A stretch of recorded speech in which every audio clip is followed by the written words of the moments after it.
Are we still living in Jim Crow? Well, kinda, as you're about to find out.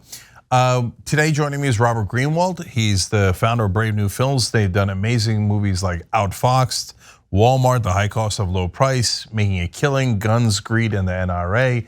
The list is way too long. Their new movie is Suppressed and Sabotaged, The Fight to Vote.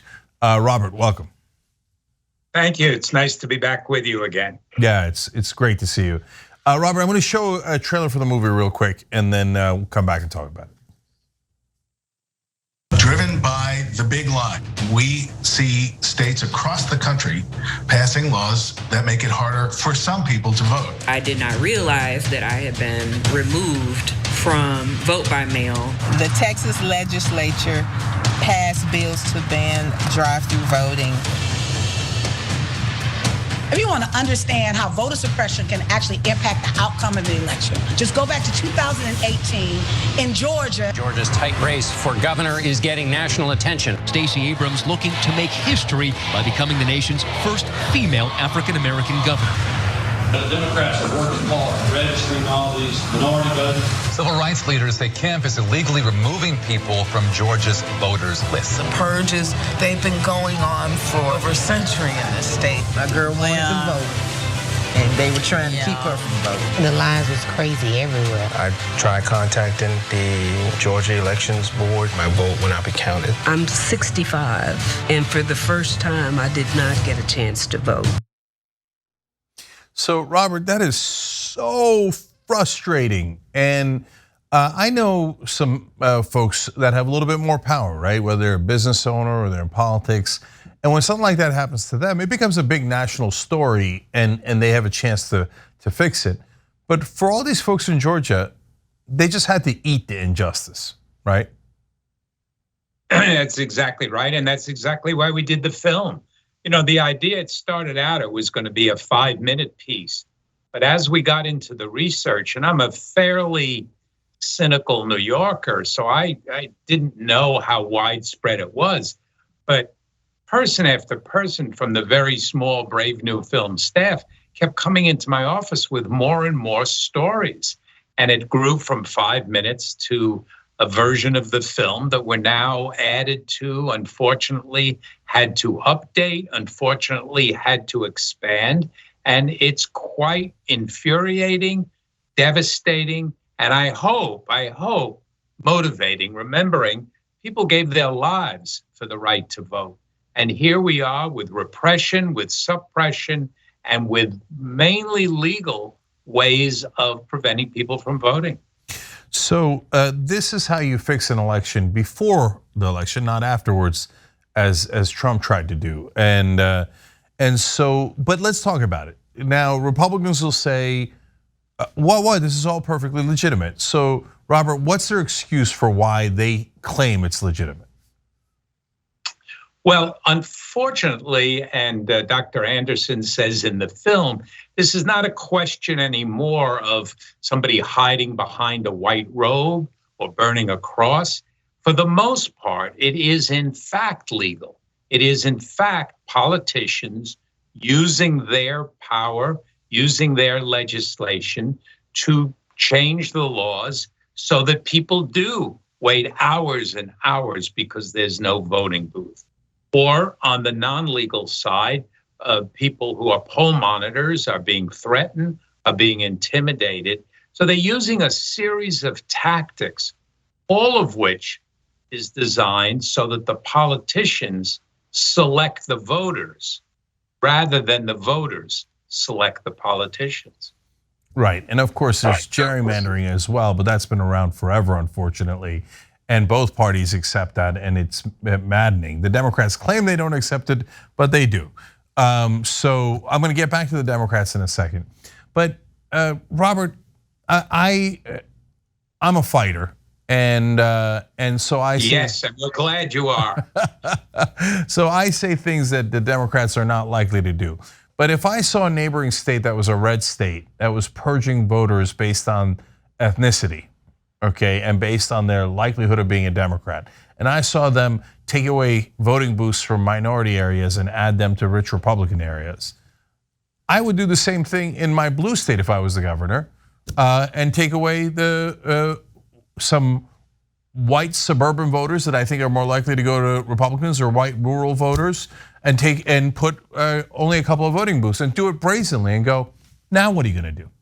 Okay, until we get to an armistice, right? And we sit down at the table and go, hey, maybe we shouldn't erase each other's voters, but so that's an over the top reaction, admittedly, right? But have the Democrats gone an inch in any direction to fight back against this, let alone my ideas? Well, yes, there has been a long, concerted, and escalating effort. Yes, it should have been done years ago, but he said, she said, or woulda, shoulda, coulda, really doesn't matter right now. What matters now, I think, honestly, is people committing to do something about it. And there's a variety of things that can be done. There's legislation, there's local advocacy groups, there's voting, making sure you vote. As someone in the film says, if our vote wasn't so critical, they wouldn't try to stop us. But it's not quick, it's not easy, and it's not instant gratification. You know, we talked about this years ago when I did the film on the Koch brothers. One of the great lessons I learned, as evil as they are, they think long term. They don't expect it to be solved in 1 minute or 1 day or one election cycle.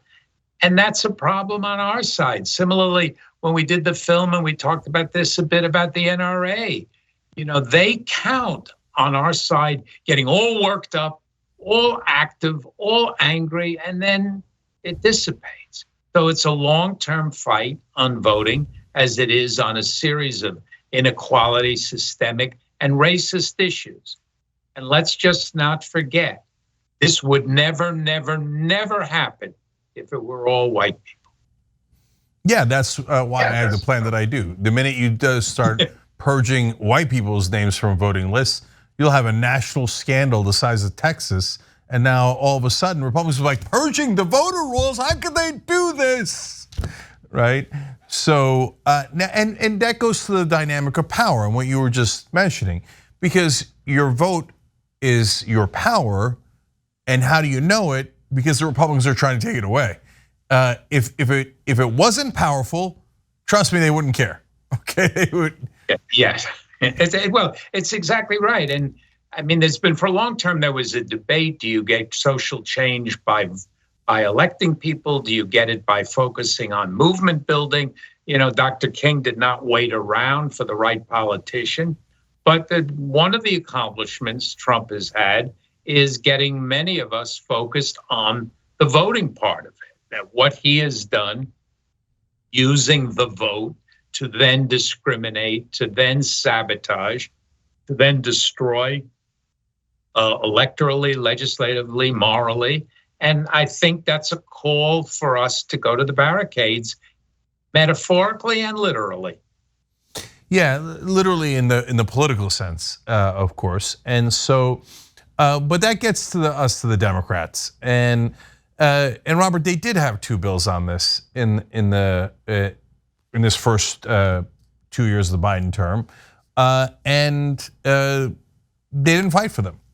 And they withered on the vine, and of course all the Republicans are against it. But if you don't realize Republicans are monsters, you're not paying a lot of attention, right? So we got that part. We need the Democrats to fight back, and they went out with a whimper. So what are we supposed to do if the party that's supposed to be representing us doesn't? Well, I think that's our job. And I'm of the school, I can't remember who it was years ago. It was a Republican. Maybe it was Gingrich or somebody said about a Republican president, I think it was about Bush, maybe Bush 1, if he doesn't do what we want him to do, it's our failure. Politicians, and this is again goes back to the Koch brothers, politicians respond to pressure. Charles Koch said, politicians are like actors. They read from a script, and he, Charles Koch, wanted to write the script.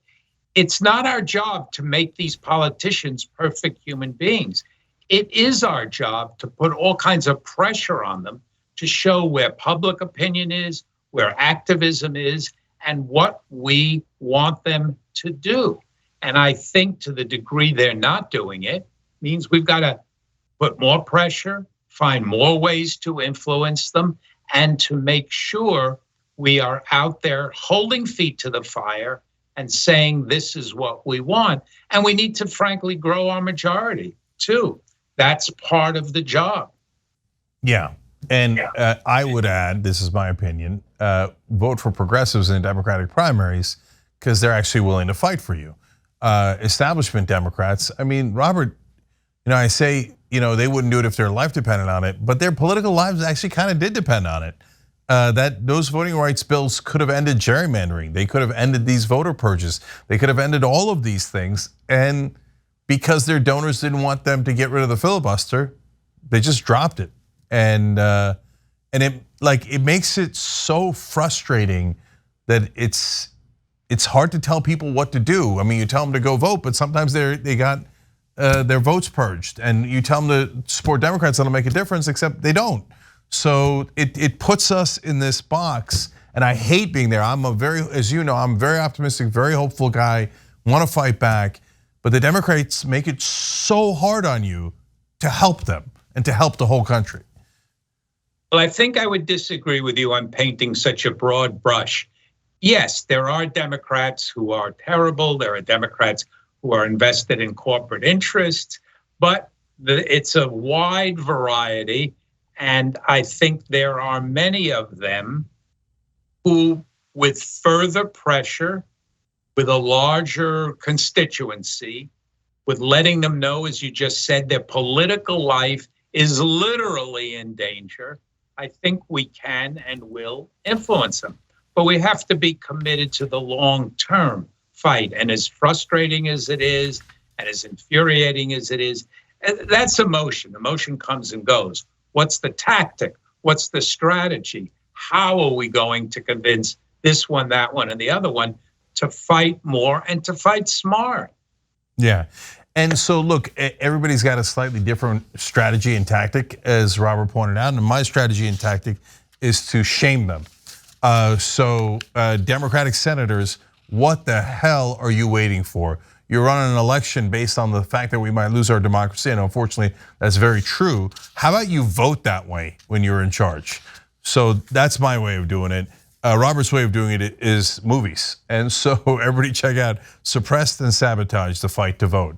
Thank you so much for joining us, Robert. Really appreciate it.